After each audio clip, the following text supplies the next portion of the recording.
So গত ক্লাসে ধারাবাহিকতায় আজকে একটা এক্সাম্পল দিচ্ছি ইনভার্স ল্যাপ্লাসের। যদি প্রবলেমটা এরকম থাকে যে ফাইন্ড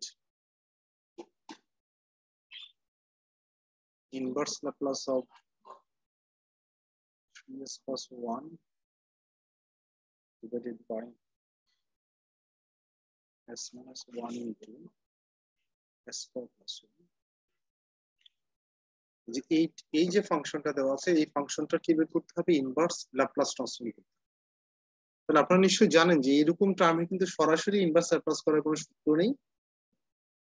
দ্যাট মিনস এই ফাংশনটাকে সামহাউ ছোট ছোট পোর্শনে ভাঙা যায় কিনা, যদি ভাঙতে পারি তাহলে ইনভার্স ল্যাপ্লাস করা যায়। ঠিক আছে, সেজন্য দেখেন একটা জিনিস একটু খেয়াল করি যে আমরা যদি তাকে সলভ করতে চাই, এই যে ফাংশনটা ভগ্নাংশ আকার আছে নিশ্চয়ই, এবং এই ভগ্নাংশের নিচে টার্ম আছে কয়টা টোটাল? এখানে দুইটা টার্মের মধ্যে একটা হচ্ছে লিনিয়ার, s মাইনাস 1 টার্মটা তো অবশ্যই linear, but unfortunately s square plus 1 যে টার্মটা আছে সেটা হচ্ছে একটা নন লিনিয়ার টার্ম। তাহলে নন লিনিয়ারের জন্য একটা ফর্মুলা, আমি যে গত ক্লাসে যে লাস্টের যে ফর্মুলা, দুইটা ফর্মুলা নিয়ে কথা বলছিলাম, তিনটা ফর্মুলা নিয়ে, দেখেন এটা কি সেকেন্ড ফর্মুলার সাথে মিলে কিনা। এরকম যে নিচে দুইটা ফাংশন আছে, দুইটার মধ্যে একটা হচ্ছে লিনিয়ার, একটা নন লিনিয়ার টার্ম আছে, সেটা হচ্ছে ফ্যাক্ট। এখানে কোন ধরনের টার্ম আছে? Non linear term. আর যে কোনো নন লিনিয়ার টার্মকে ভাঙার টেকনিক হচ্ছে কি, যে নিচে নন লিনিয়ার টার্মটা বসবে এবং সেই নন লিনিয়ার টার্মে যদি হাইস্ট ডিগ্রিটা যদি হয় এস স্কয়ারের টার্ম যদি থাকে তাহলে হয় উপরে এস প্লাস বি। যদি এস কিউব হতো তাহলে এটা হতো কি S square plus B S plus C হতো তখন। তাহলে দেখেন আমার যে প্রবলেমটা আমরা সলভ করছি এই মুহূর্তে, এই প্রবলেমে নন লিনিয়ারের টার্মটা কি হাইস্ট পাওয়ারটা কি আছে? এস স্কয়ার না? জি স্যার। তাহলে এটার ক্ষেত্রে তাহলে কি আমরা চাইলে তাকে এরকম ধরতে পারবো কিনা যে late 3s plus 1 divided by s minus 1 into s square plus 1 which is equivalent to, দেখেন এই প্রথম টার্মটা তো নন লিনিয়ার নিশ্চিত ভাবে, তাই না? সরি, প্রথমটা তো লিনিয়ার, s minus 1 যেহেতু s minus 1 টার্মটা কি লিনিয়ার নাকি নন লিনিয়ার? লিনিয়ারের ক্ষেত্রে আমরা জানি a বাই একটা লিনিয়ার টার্ম আসে, তাই না? তাহলে লিনিয়ার টার্মটা নিলাম, প্লাস সেকেন্ড টার্মটা হচ্ছে নন লিনিয়ার ক্ষেত্রে সূত্র হচ্ছে s square plus, non linear টার্মটাকে নিচে লিখবো। এখন তার হাইয়েস্ট ডিগ্রির যে টার্ম সেটা হচ্ছে s স্কয়ার। তাহলে s স্কয়ার যদি হয় উপরে আসে কি, শুরুতে হলে s প্লাস বি লিখলাম, তাহলে এখানে লিখবো হচ্ছে bs প্লাস সি। যদি s কিউব হতো এখানে তাহলে আমরা লিখতাম bs square plus cs plus D লিখতাম তখন, তাই না? বাট এখানে s স্কয়ার যেহেতু তাহলে bs প্লাস সি। এখন আমার টার্গেট হবে a এর ভ্যালু বের করা, b এর ভ্যালু বের করা এবং c এর ভ্যালু বের করা। So that's why we multiply this equation, multiply করব কি দ্বারা?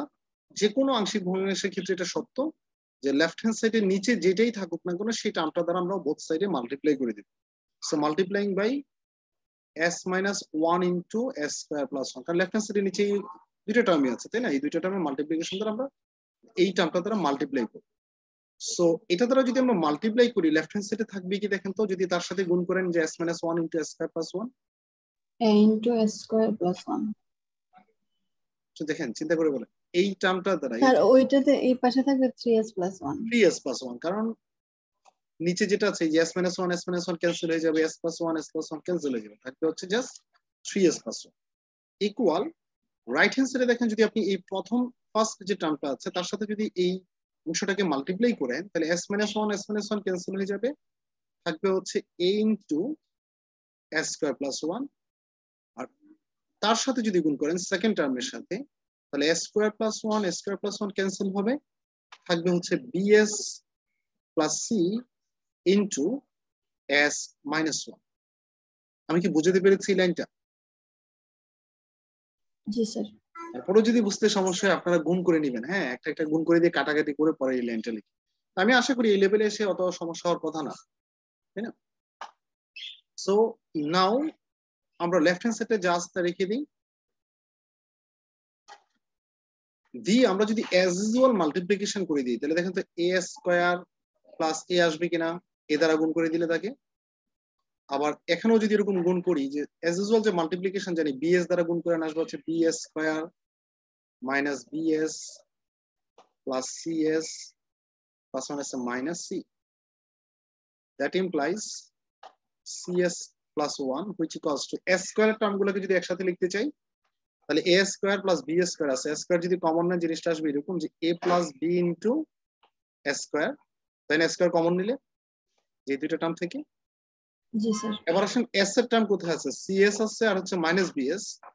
এখান থেকে যদি সিমিলারলি আমরা যদি s কমন নিই তাহলে c minus b into s লেখা যাবে কিনা? এই দুইটা থেকে যদি s কমন নেন আচ্ছা। এবার কনস্ট্যান্ট টার্ম কে? কনস্ট্যান্ট টার্ম হচ্ছে a এবং মাইনাস c। সো এটাকে আমরা একটু একসাথে লিখছি a minus c।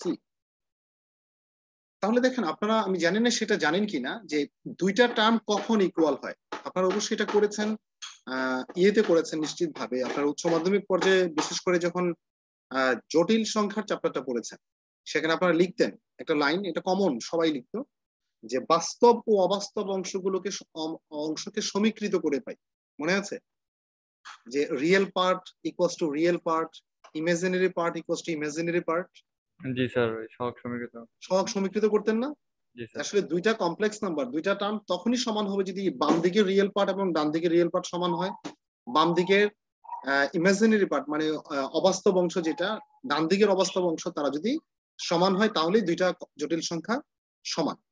সো সেটা শুধু জটিল সংখ্যার ক্ষেত্রে সত্য তা কিন্তু না, কারণ এটা কমপ্লেক্স নাম্বার ছাড়া যে কোনো টার্মের ক্ষেত্রে সেটা সত্য যে দুইটা টার্ম ইকুয়াল হবে যদি তাদের কোএফিসিয়েন্ট যেগুলো আছে তারা যদি ইকুয়াল। যেহেতু এখানে একটা কোয়াড্রেটিক ইকুয়েশন রিলেট করছে, যেমন রাইট হ্যান্ড সাইডটা কি একটা কোয়াড্রেটিক ইকুয়েশন? দেখেন তো রাইট হ্যান্ড সাইডটা একটা দ্বিঘাত সমীকরণ কিনা? জি স্যার। একটা দ্বিঘাত সমীকরণ, যেহেতু হাইস্ট পাওয়ার হচ্ছে স্কয়ার স্কয়ার, সো এটা একটা দ্বিঘাত সমীকরণ। তাহলে এই দুইটা ইকুয়েশন তখনই ইকুয়াল হবে যদি ডান দিকের স্কয়ারের সহগ এবং বাম দিকের স্কয়ারের সহগ সমান হয়, ডান দিকের এস এর সহগ এবং বাম দিকের এস এর সহগ সমান হয়, রাইট হ্যান্ড সাইডের যে কনস্ট্যান্ট যেটা আছে ডান দিকের সেই কনস্ট্যান্ট টার্ম এবং বাম দিকের কনস্ট্যান্ট টার্ম তারা যদি ইকুয়াল হয়। আর জিনিসটা অনেকটা এরকম, আমি জাস্ট একটু যদি দেখাতে যাই, অনেকেই জানার কথা যাদেরকে আমি ক্যালকুলাস করিয়েছিলাম, যে কয়েকজন আছেন এই সেকশনে, তার অবশ্যই জানার কথা এটা, যে ax square plus bx plus c equals to 3x square plus 2x plus 1 তখনই হবে যদি a ইকুয়ালস টু 3 হয়, b ইকুয়ালস টু যদি 2 হয় এবং c ইকুয়ালস টু যদি 1 হয়। দ্যাট মিন্স লেফট হ্যান্ড সাইডের ax স্কয়ারের কোএফিসিয়েন্ট এবং রাইট হ্যান্ড সাইডের x স্কয়ারের কোএফিসিয়েন্ট ইকুয়াল হবে। লেফট হ্যান্ড সাইডের x এর কোএফিসিয়েন্ট এবং রাইট হ্যান্ড সাইডের x এর কোএফিসিয়েন্ট ইকুয়াল হবে। লেফট হ্যান্ড সাইডের কনস্ট্যান্ট টার্ম এবং রাইট হ্যান্ড সাইডের কনস্ট্যান্ট টার্ম যদি ইকুয়াল হয় তাহলেই বলতে পারবো এই দুইটা কোয়াড্রেটিক ইকুয়েশন দে আর সেম। আমি কি বুঝতে পেরেছি? সো সেই লজিকটাকে যদি একটু অ্যাপ্লাই করি এখানে, যে equating the coefficients, equating the coefficients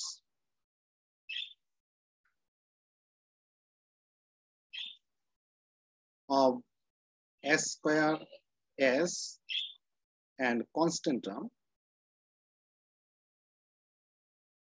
আমরা যদি বোথ সাইড ইকুয়েটিং করি তাহলে কি দাঁড়াচ্ছে দেখেন, রাইট হ্যান্ড সাইডে s স্কয়ারের কোএফিসিয়েন্ট কি আছে,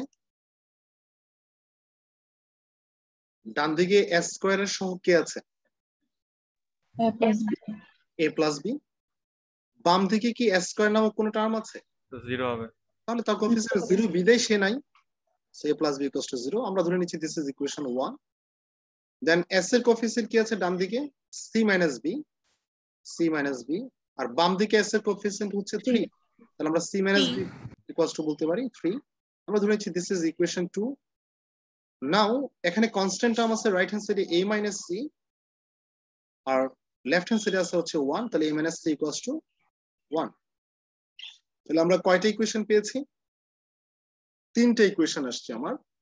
এবং আপনারা নিশ্চয়ই জানেন, যেহেতু আমি আপনাদেরকে লিনিয়ার অ্যালজেব্রা আমিই পড়িয়েছি, সেগুলো নিয়ে যথেষ্ট কথা হয়েছে। যদি কোন সিস্টেম অফ লিনিয়ার ইকুয়েশনের নাম্বার অফ আননোন এবং নাম্বার অফ ইকুয়েশন যদি সমান থাকে তাকে সলভ করলে ইউনিক সলিউশন পাওয়া যায়, রাইট?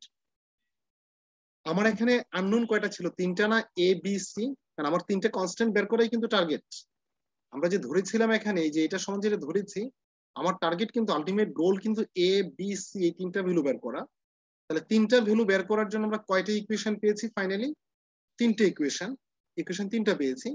তাহলে নিশ্চিতভাবে এই সিস্টেমকে যদি আমরা সলভ করি তাহলে ইউনিক সলিউশন পাওয়া যাবে। দ্যাট মিন্স এ এর একটা ভ্যালু পাওয়া যাবে, বি এর একটা ভ্যালু পাওয়া যাবে এবং সি এর একটা ভ্যালু আমরা পাবো। তাহলে আমার টার্গেট হবে এখন এটাকে সলভ করা। এখন সলভের জন্য আপনি যে কোনো মেথডে আগাতে পারেন, আপনি যে মেথড সবচেয়ে ভালো লাগে। আমার যে এই ধরনের প্রবলেম গুলোর ক্ষেত্রে আমার এলিমিনেশন মেথডটাকে আমি একটু অ্যাপ্লাই করি, মানে একটু সহজেই করা যায়। সো যেমন ইকুয়েশন এলিমিনেশন মিন্স অপনয়ন পদ্ধতি আর কি। ইকুয়েশন 1 এবং 2 কে যদি আমরা অ্যাড করে দিই, এখন তো কি দাঁড়াচ্ছে, 1 and 2 কে অ্যাড করলে বিবি ক্যান্সেল হয়ে যাবে না? জি স্যার। থাকবে কি a plus c a equals plus c 3, right? আমরা ধরে নিচ্ছি দিস ইজ ইকুয়েশন 4। নাও আমরা যদি দেখেন 3 এবং 4 কি related to a and c, তাহলে তাদেরকে যোগ বিয়োগ করলে a এবং c এর ভ্যালু পেয়ে যাব। তাহলে দেখেন ইকুয়েশন 3 এবং 4 কে যদি অ্যাড করে দিই, আবার ইকুয়েশন 3 এবং 4 কে যদি আমরা অ্যাড করি তাহলে দেখেন সি সি ক্যান্সেল হয়ে যাবে, থাকবে কি এ এ অ্যাড করলে হয় 2a, 1 এবং 3 অ্যাড করলে হয় 4, that implies a equals to 2। তাহলে দেখেন তো a এর ভ্যালু পেয়ে যাওয়া মানে ইকুয়েশন 1 থেকে আমরা চাইলে কি b এর ভ্যালু পেয়ে যাব কিনা? জি স্যার। আমরা কি বলতে পারি কিনা যে ফ্রম 1 থেকে এটা বলা সম্ভব কিনা যে b equals to minus a? G sir. যেহেতু a plus b equals to 0, তাহলে b equals to minus a। তাহলে যেহেতু a এর ভ্যালু আমরা জানি, তাহলে -2, তাহলে b সমান পাচ্ছি কি তো আসলে আলটিমেটলি -2। তাহলে a এর ভ্যালু জানেন, আপনি b এর ভ্যালু জানেন, তাহলে যে কোনো একটা ইকুয়েশনে যদি ভ্যালু বসে c এর ভ্যালু চলে আসবে না? জি স্যার। ফর এক্সাম্পল আমরা যদি ইকুয়েশন 2 তে বসাই, আপনি b এর ভ্যালুটা যদি 2 তে বসিয়ে দেন, তাহলে ফ্রম 2 তে আপনি যদি b এর ভ্যালু বসান, তাহলে c মাইনাস b এর ভ্যালু হচ্ছে -2, তাহলে minus minus +2 equals to 3, that implies c equals to 1। বুঝতে পেরেছেন কি কিভাবে এবিসি আসছে? জি স্যার। এখন আপনার মনে প্রশ্ন আসতে পারে, স্যার আমরা গত ক্লাসে যে প্রবলেমটা করেছি সেখানে কিন্তু আমরা এবিসি গুলো এভাবে বের করি নাই, তাই না? আমরা এ এর ভ্যালু বের করার সময় এস আর এমন একটা ভ্যালু চিন্তা করছি যেন বিসি ভ্যানিশ হয়ে যায়, এরকম চিন্তা করেছিলাম না গত ক্লাসে? প্রশ্ন হতে পারে স্যার এখানে কেন চিন্তা করছি না বা করতে পারছি না? এখানে করতে না পারার কারণ হচ্ছে এটা, এখানে এমন কোনো ইয়ে নাই যে তিনটা ভ্যালু এভাবে বের করতে পারবেন। বিকজ একটু জানার চিন্তা করেন, আপনি যদি এস এর ভ্যালু 1 বসান এখানে, তাহলে আপনি এর ভ্যালু পেয়ে যাবেন নিশ্চিত, বিকজ এস এর ভ্যালু 1 বসালে কি এই টার্মটা 0 হয়ে যায়, তাহলে আপনি এর ভ্যালু পাবেন। কিন্তু যখন আপনি বি এর ভ্যালু বের করতে যাবেন, দেখেন তো এস এর এমন কোনো ভ্যালু আছে কিনা যার জন্য এ 0 হবে অথবা সি 0 হবে একসাথে। যেমন দেখেন এস এর এমন কোনো ভ্যালু নাই নিশ্চিতভাবে যে এই টার্মটা ভ্যানিশ হবে, মানে এস এর ভ্যালু আপনি যাই বসান না কেন, এই টার্মটা কখন ভ্যানিশ হবে? যদি এতটুকুর ভ্যালু -1 হয়, তাই না? এই জায়গাটার ভ্যালু। এমন কোন রিয়েল নাম্বার কি আছে যাকে স্কয়ার করলে -1 হয়? না স্যার। এমন কোন রিয়েল নাম্বার নেই যাকে স্কয়ার করলে মাইনাস হবে, দ্যাট মিন্স এটা 0 হওয়া সম্ভব না। তাহলে ওই লজিকটা এখানে তিনটা ভ্যালুর ক্ষেত্রে খাটছে না, সেজন্য আমরা ইকুয়েশন ইকুয়েটিং করেছি। তাহলে এখন আপনার মনে আবার সেটাও প্রশ্ন আসতে পারে, স্যার এটা না হয় এরকম ভাবে করলাম, আগের অঙ্ক যেটা গত ক্লাসে করেছি সেটা কি এই মেথডে করা যেত? হ্যাঁ, এই মেথডটা আমি এখন যে মেথডটাকে বললাম, এই মেথডটা যে কোনো প্রবলেমের ক্ষেত্রে সত্য, আংশিক ভগ্নাংশ আবার হোল স্কয়ার আকারে থাকুক, স্কয়ার আকারে থাকুক, ডিফারেন্ট থাকুক, এই মেথডটা সবগুলোর ক্ষেত্রে অ্যাপ্লিকেবল। কিন্তু আমি গত ক্লাসে যেটা লিনিয়ার এবং ডিফারেন্টের ক্ষেত্রে যেটা, সেটা কিন্তু সবগুলোর ক্ষেত্রে অ্যাপ্লিকেবল না। This is a special case. Okay, আচ্ছা, তাহলে আমরা এবিসি এর ভ্যালু যেহেতু পেয়ে গেছি, তাহলে আমার কাজ হবে কি, এই যে আমরা যে এটা সমান, এই টার্মটা সমান যে আমরা a by s minus 1 plus bs plus c divide by s square plus 1 ধরেছি, সেখানে a এর জায়গাতে এর ভ্যালুটা বসিয়ে দিব, b এর জায়গাতে b, c এর জায়গাতে c এর ভ্যালুটা বসিয়ে দিব।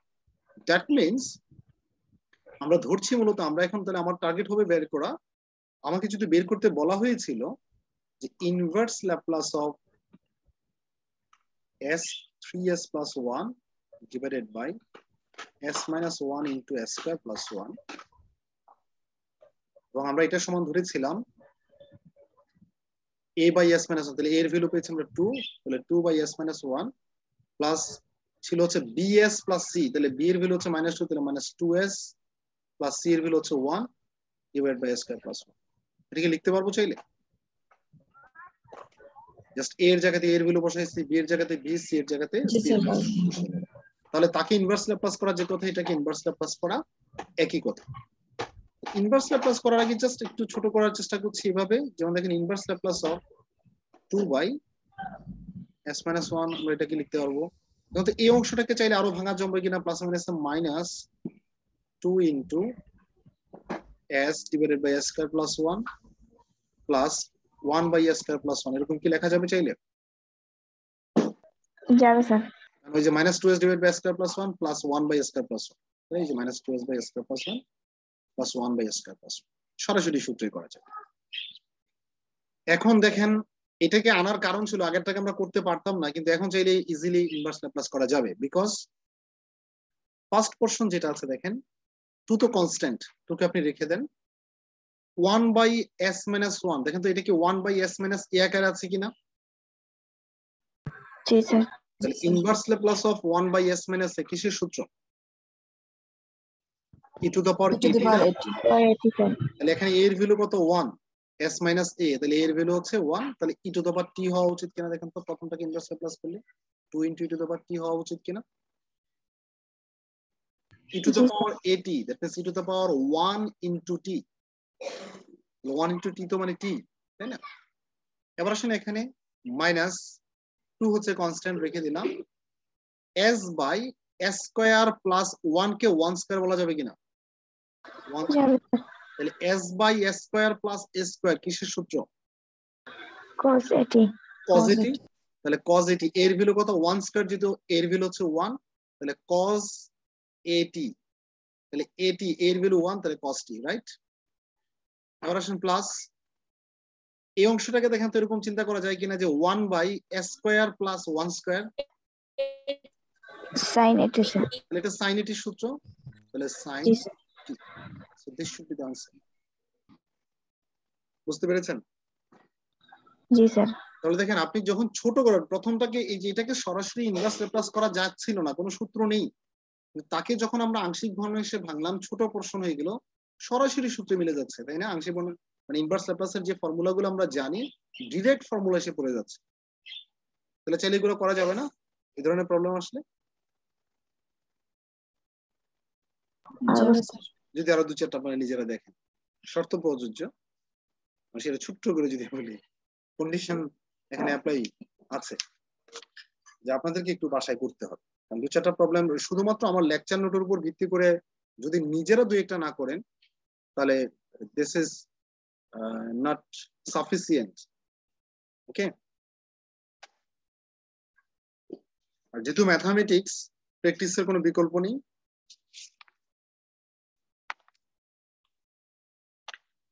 so now I'm going to start the differential equation. How can we solve a differential equation by using the Laplace transform? এখন আমি আপনাদেরকে আগেও বলেছি যে ডিফারেনশিয়াল ইকুয়েশনের সাহায্যে যখন ল্যাপ্লাস ট্রান্সফর্ম, ডিফারেনশিয়াল ইকুয়েশনকে যখন ল্যাপ্লাস ট্রান্সফর্মের সাহায্যে সলভ করব, সেক্ষেত্রে আপনাদেরকে Laplace transform of f prime t, Laplace transform of f double prime t, Laplace transform of f triple prime t, এই ফর্মুলাগুলো সূত্রগুলো জানতে হবে। বলেছিলাম কিনা আপনাদেরকে ক্লাসে? বলেন আমি যখন ডিফারেনশিয়াল ইকুয়েশন সলভ করব কাজে লাগবে, বারবার বলেছি। যদিও সরাসরি এই সূত্রটা কাজে লাগছে না, একটু অন্য আঙ্গিকে কাজে লাগবে। যেমন আমি সূত্রগুলা একটু পাশাপাশি, 2টা সূত্র পাশাপাশি লিখবো 2 ভাবে, একটু আপনাদের সুবিধার্থে মাঝখানে পার্ট করে নিয়েছি। দেখেন আমরা ল্যাপ্লাস ট্রান্সফর্মের প্রথম দিকে যে সূত্রগুলো শিখেছিলাম এরকম যে if Laplace transform of f of t equals to f of s, then the first formula was the Laplace transform of f prime t, which equals to s f of s minus f of 0. এই ছিল না ফর্মুলাটা? দেখেন তো একটু মনে পড়ে কিনা? আচ্ছা, the second formula was Laplace transform of f double prime t, which equals to s square f of s minus s f of 0 minus f prime 0. Finally the third formula, এরকম চাইলে সামনে বেরা যায়, থার্ড ফর্মুলা পর্যন্ত আমি রাখছি, f triple prime t, which equals to s cube f of s minus s square f of 0 minus s f prime 0 minus f double prime 0। তাহলে এই তিনটা ফর্মুলা আমি আগেও আলোচনা করেছি, এখন আপনারা অবাক হতে পারেন স্যার এগুলো বারবার বলছে। হ্যাঁ, বলার উদ্দেশ্য আছে, কারণ ডিফারেনশিয়াল ইকুয়েশন এগুলো কাজে লাগবে, তবে একটু অন্যভাবে কাজে লাগবে। যেমন দেখেন এগুলোর কি আমরা ইউজ করে সূত্রগুলোকে এভাবে চাইলে রিরাইট করতে পারবো কিনা, যেহেতু আপনারা জানেন নিশ্চয়ই ডিফারেনশিয়াল ইকুয়েশন এ ওয়াই টার্ম থাকে, তাই না? যে Y double prime minus something এরকম থাকে না ইকুয়েশন, ডিফারেনশিয়াল ইকুয়েশন গুলো। জি স্যার। তাহলে যদি ওভাবে চিন্তা করি আমরা, দেখেন তো যদি এরকম হয় যে if Laplace transform of capital Y equals to small y, আমরা যদি এরকম চিন্তা করি যে ক্যাপিটাল ওয়াই কে ল্যাপ্লাস ট্রান্সফর্ম করলে কি পাওয়া যায়, স্মল ওয়াই পাওয়া যায়, দেন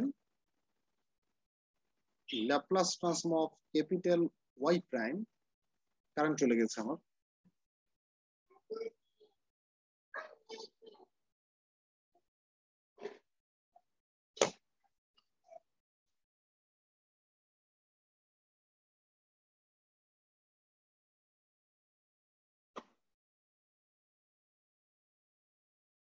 হ্যালো বাড়ি, হ্যাঁ বাড়ি, ওই তুই ফোন, আর আমার অবস্থা